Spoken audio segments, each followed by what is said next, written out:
Hi, my name is Jacob Channing for NorCards. All right, here we go. Have you ever wondered how a computer is able to perform so many different tasks with just some rocks and electricity? Now, obviously, it's a lot more complicated than that. However, computers have become a very important part of human life. In a 2019 paper titled Experience Teaching Emerging Information Technologies, Charles C. Tappert discusses the rapid digitalization of the world and how it has kickstarted a very important part of human evolution. Even now, it's weird to think of a time when there weren't computers. It's going to be weird to think of a time when we don't use computers anymore.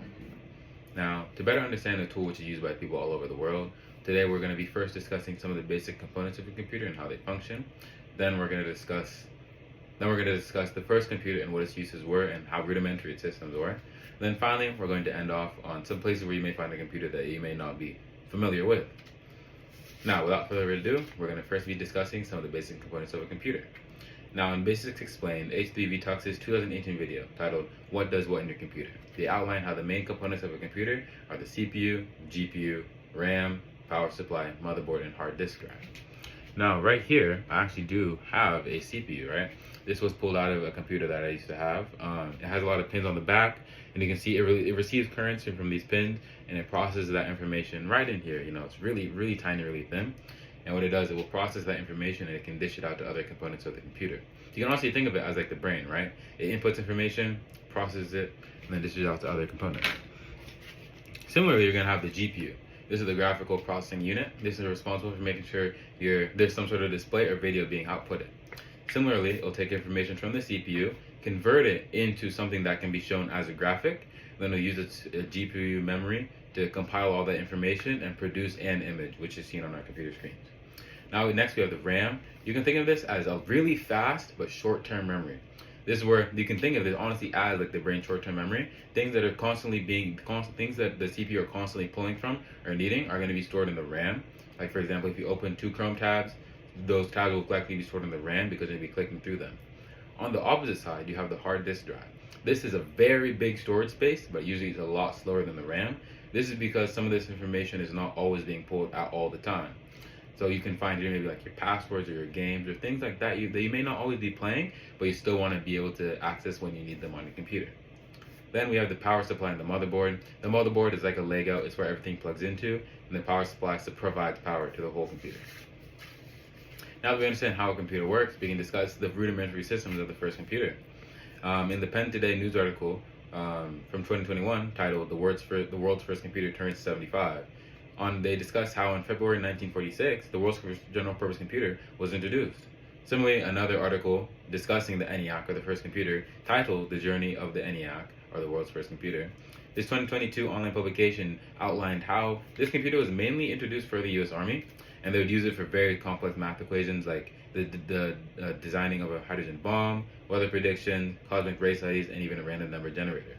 However, for this computer, let's say you were doing the random number generator, and keep in mind, this computer took up the size of like a whole room.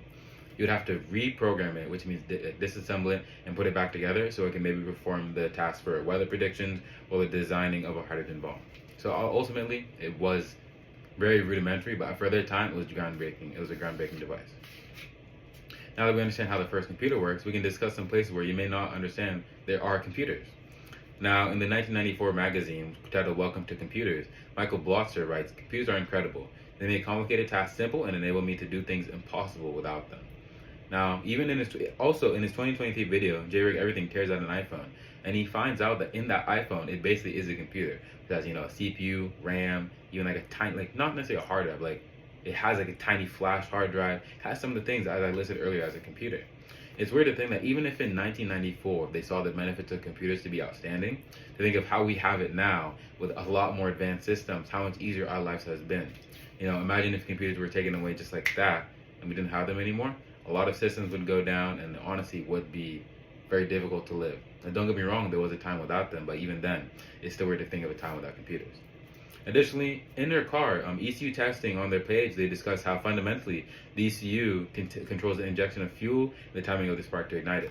A lot of gasoline or petrol-powered cars, they do function off of computers, and if you take out the computer function of them, it wouldn't even be able to turn on.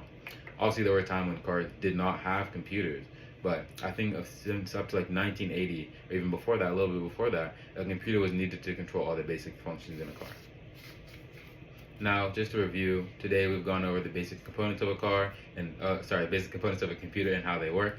We've gone over the first computer and what its rudimentary systems were like, and also just some places where you may have been able to find a computer that you may not have known about, like including a phone that goes in your pocket. Now, the next time you get like a cool toy, gadget, maybe a new iPad or a phone, take some time to find out like what those numbers mean, or like how it works. Also, I don't expect anybody to become a STEM major after this, but it's still important to know how the things around us in the world work. It's amazing to see how humans have evolved into what we are today, and to think that there was a time without computers truly is astonishing.